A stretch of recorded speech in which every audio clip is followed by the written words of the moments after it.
Less than a year after Republicans gained control of Washington with President Trump amid heady promises of action, political pressures from multiple directions are bearing down on House and Senate lawmakers whose stalled agenda threatens to exact a toll heavy enough to endanger their majorities. The messy dilemma congressional Republicans face was starkly visible at two venues in recent days, where powerful factions within the party vented their anger. At one, a gathering at an expensive New York hotel of wealthy donors aligned with the conservative Koch brothers, frustrations ran so high over the GOP's inability to deliver on campaign promises that some warned of a wipeout in the 2018 midterm elections. Donors suggested that their financial backing for Republican campaigns could dry up if lawmakers fail to make progress, particularly on tax cuts.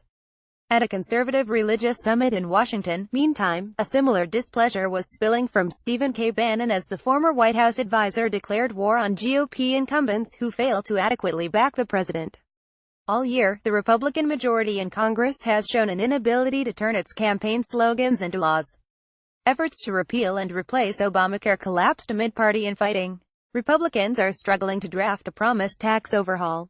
Now Trump has made lawmakers' jobs even harder by punting to Congress some of the most serious policy questions of his administration, on healthcare, immigration and foreign policy with Iran, with potentially dire political and practical outcomes if lawmakers do not act. Many of those issues seem likely to converge in early December, when Congress faces a deadline to pass legislation needed to keep government agencies from shutting down. On both sides, lawmakers anticipate that must-pass legislation could become the vehicle to carry other policies. We've got to deliver results, Sen. Ted Cruz of Texas told the donors at the Koch-aligned Seminar Network's 2018 strategy session.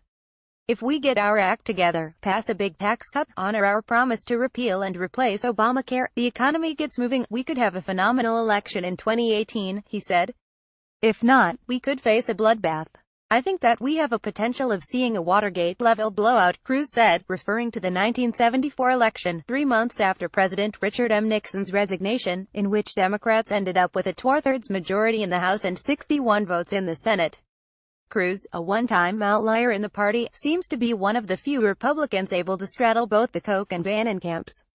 He sat at the head table with David Koch during a dinner at the donors event and was singled out by Bannon as the one incumbent Republican senator who would be spared from his war. For other lawmakers, however, the GOP dilemma has become an existential question. The party remains deeply split between its establishment class, including billionaires Charles and David Koch, whose groups declined to support Trump for president, and its pro-Trump nationalists, who blame Congress for the president's inability to enact his agenda. The Koch groups have promised to spend up to $400 million this election cycle on policy advocacy and political campaigns. Meantime, Bannon has tried to position himself as the leader of the Trump wing of the party and has pledged to back primary challenges aimed at ousting incumbent Republicans who do not share his ideology. Right now, it's a season of war against a GOP establishment, Bannon said as he paced the stage at the Values Voter Summit.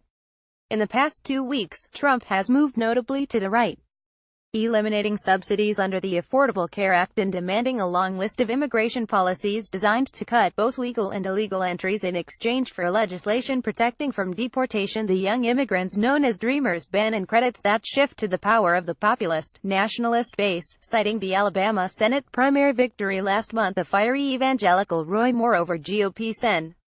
Luther Strange, the appointed incumbent who both the GOP establishment and Trump backed.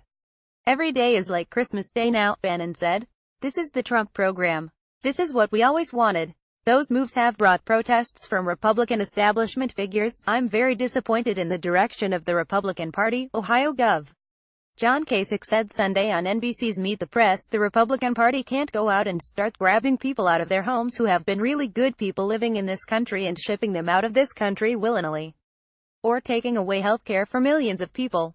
This is not what the party is, he said. Just because there's some activists that scream and yell, whatever, that's not where the bulk of the people are, but Bannon clearly dismisses that idea. With more upsets in mind, he flared warnings at Republican sens. Dean Heller of Nevada, John Barrasso of Wyoming and Deb Fisher of Nebraska, claiming their failure to adequately defend Trump.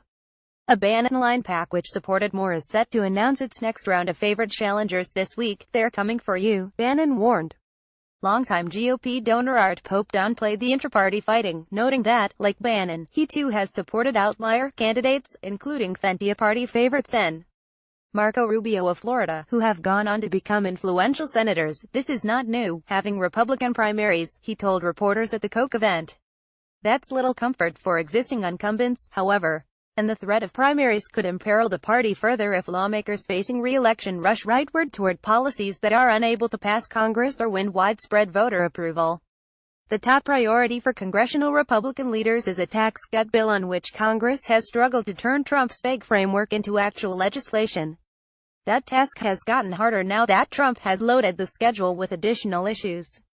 Lawmakers now have 60 days to consider reimposing sanctions on Iran after Trump's decision not to certify the country's compliance with a nuclear non-proliferation agreement.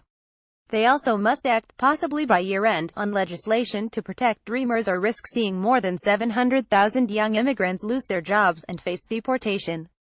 Trump has announced that the Obama administration's Deferred Action for Childhood Arrivals program, which protected them, will begin expiring March 5. At the same time, Trump's decision to end the Affordable Care Act's insurance subsidies for some low-income Americans leaves Congress to handle an additional threat: sharply higher premiums and reduced availability of insurance, with the biggest impact falling in states represented by Republican lawmakers. In all, the next 2 months, as Congress races toward an early December deadline, could be the point at which the fate of the GOP majority gets determined. For good or ill, people double down on success, they don't double down on failure, said Chris Wright, an oil and gas company CEO in Denver attending the seminar. If failure occurs, he said, Republicans will pay a heavy price in the midterm elections. Caption Lisa.Mascaro at Lisa Mascaro also Bannon's ouster could boost the powerful Koch network, which has surprising sway in Trump's White House. McCain's surprise vote doomed GOP healthcare bill, but did it open the door for Senate bipartisanship? Is this small-town congressman from New Mexico tough enough to win Democrats the House majority? More coverage of Congress, more coverage of politics and the White House.